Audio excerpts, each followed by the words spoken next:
आज हम आपके सामने एक ऐसी कहानी लेकर आए हैं जो रिश्तों की परिभाषा को शर्मसार कर देती है।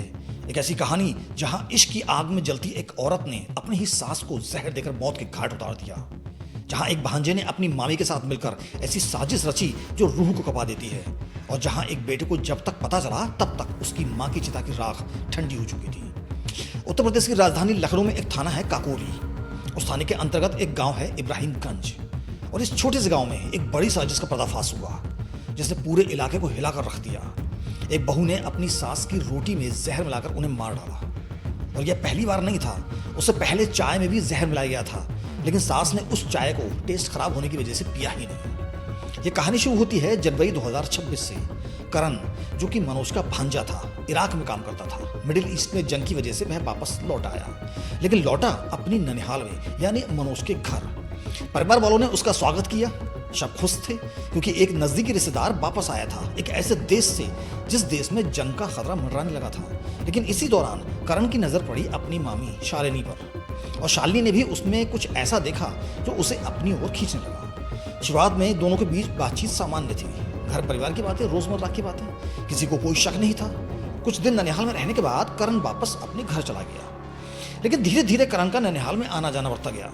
फोन पर बातें लंबी होने लगी और यह रिश्ता कब एक हराम की राह पर मुड़ गया किसी को पता भी नहीं चला। जब मनोज घर पर नहीं होता था तब करण अपने एक चचेरे भांजे जो नाबालिग था उसके फोन से शालिनी को कॉल करता था। वो नाबालिग बच्चा बिना कुछ जाने ही करण और शालिनी के बीच संपर्क का जरिया बन गया। मनोज को पता ही नहीं था कि उसके पीठ पीछे क्या हो रहा है। लेकिन एक दिन मनोज ने शालिनी को फोन पर बात करते हुए पकड़ लिया। गुस्से में उसने शालिनी का मोबाइल फोन तोड़ दिया।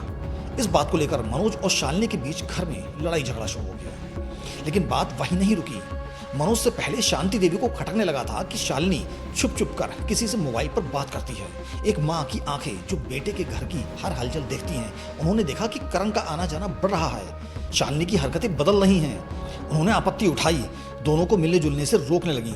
और यही विरोध, यही माँ की ममता, यही एक बुजुर्ग महिला का नैतिक साहस उन्हें मौत के मुंह में ले गया। पुलिस की पूछताछ में जो खुलासा हुआ वो रोंगटे खड़े कर देने वाला है। शालिनी ने बताया कि सास की हत्या करने की योजना उसने पहले ही बना ली थी। करण ने उसे उकसाया था। करण ने शालिनी से साफ कहा था कि पहले नानी को रास्ते से हटाओ, फिर नाना को, और उसके बाद मामा को यानी मनोज को। फिर हम दोनों बिना किसी रुकावट के साथ रह सकते हैं। यह सुनकर ही रूह कांप जाती है कि एक 20 साल का लड़का अपनी मामी को पूरे परिवार की हत्या का प्लान बता रहा था। शालिनी ने पहला कदम उठाया कि उसने जहर का इंतजाम किया। और जहर कहां से मिला? उसी नाबालिग चचेरे भांजे के जरिए जो करण का दोस्त भी था। वो घर के सामने ही रहता था। शालिनी उसी से कीटनाशक मंगवाती थी। पहला प्रयास हुआ चाय में जहर मिलाकर। शालिनी ने शांति देवी की चाय में कीटनाशक घोल दिया, लेकिन शांति देवी ने पूरी चाय पी ही नहीं, जिसकी वजह से कम मात्रा में जहर शरीर में गया, जिससे वो बच गई। शायद उन्हें कुछ तकलीफ हुई होगी, लेकिन वो खुद भी नहीं समझ पाई कि उन्हें जहर दिया गया था। लेकिन शालिनी ने हार नहीं मानी। उसकी नीयत में हत्या थी और वो अपने मकसद में नहीं हटी। 5 अप्रैल 2026 यह वो तारीख है जो इस हत्याकांड की सबसे काली तारीख बन गई। उस दिन शालिनी ने खाना बनाया, घर में रोटियां बनाई गई, लेकिन शांति देवी के लिए जो आटा गूंदा गया था उसमें पहले से जहर मिलाया जा चुका था। शांति देवी ने खाना खाया। एक रोटी खाते ही उन्हें अजीब सा कड़वापन लगा। उन्होंने अपने बेटे मनोज से कहा कि रोटी कुछ कड़वी लग रही है, जी मचला रहा है। मनोज को लगा शायद तबीयत खराब है। उसने उल्टी की दवा ला दी, लेकिन उल्टी नहीं रुकी। शांति देवी की हालत बिगड़ती चली गई। मनोज अपनी मां को जुनाबगंज के एक डॉक्टर के पास ले गया। वहां डॉक्टर ने उन्हें भर्ती किया, इंजेक्शन लगाया, थोड़ा आराम मिला, लेकिन कुछ देर बाद फिर तबीयत बिगड़ गई। हालत गंभीर होती देख डॉक्टर ने प्रसाद अस्पताल के लिए रेफर कर दिया और वहां इलाज के दौरान शांति देवी की मौत हो गई। एक माँ चली गई अपने ही घर में अपनी ही बहू के हाथों बनी रोटी खाकर। शुरुआत में मौत का कारण किसी को पता नहीं था। शांति देवी को दफना दिया गया। परिवार शोक में डूब गया था, लेकिन मनोज के मन में कुछ खटक रहा था। कुछ था जो उसे चैन नहीं लेने दे रहा था।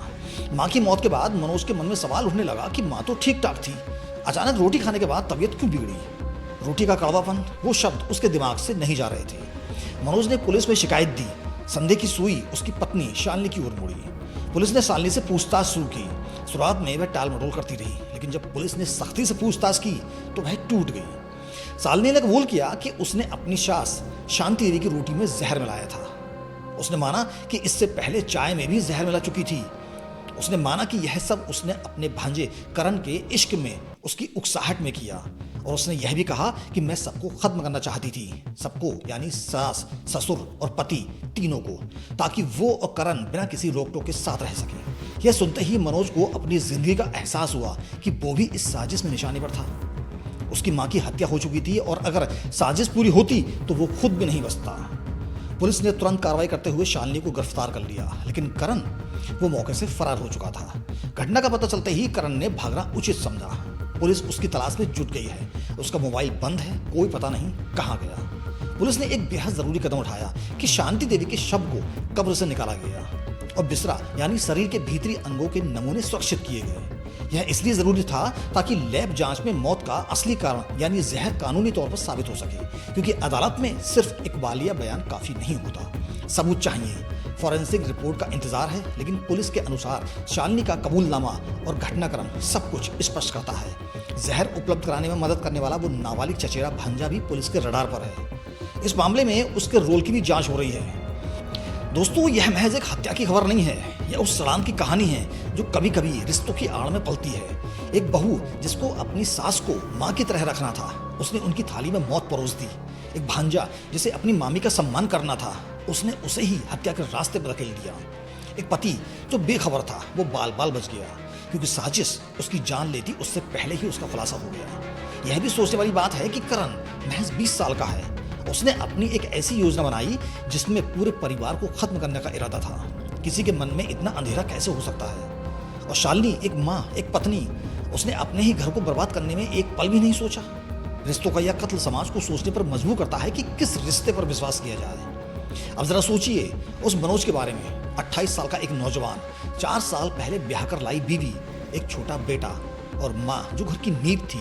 उसे क्या पता था कि उसके ही भांजे ने उसकी बीवी के साथ मिलकर उसकी माँ को मार डाला और अगला नंबर उसका था। उसे क्या पता था कि जब वो माँ के इलाज के लिए अस्पताल लेकर भाग रहा था, दवाई खरीद रहा था, डॉक्टर से गुजारिश कर रहा था, उसी वक्त उसकी पत्नी जानती थी कि माँ नहीं बचेगी, क्योंकि जहर उसी ने दिया था। मनोज का दुख तो डबल है, क्योंकि एक तरफ माँ का गम, दूसरी तरफ पत्नी का विश्वासघात। वो जिंदगी में आगे कैसे बढ़ेगा, यह एक बड़ा सवाल है। उत्तर प्रदेश पुलिस ने इस मामले में त्वरित कार्रवाई की है। शालिनी गिरफ्तार है, करण फरार है और उसकी तलाश जारी है। शांति देवी के शव का विसरा जांच के लिए भेजा जा चुका है। पुलिस का कहना है कि जल्द ही करण को भी गिरफ्तार किया जाएगा। मिलते हैं एक और सच्ची खबर की वीडियो के साथ, तब तक के लिए अपना ख्याल रखिएगा। जय हिंद।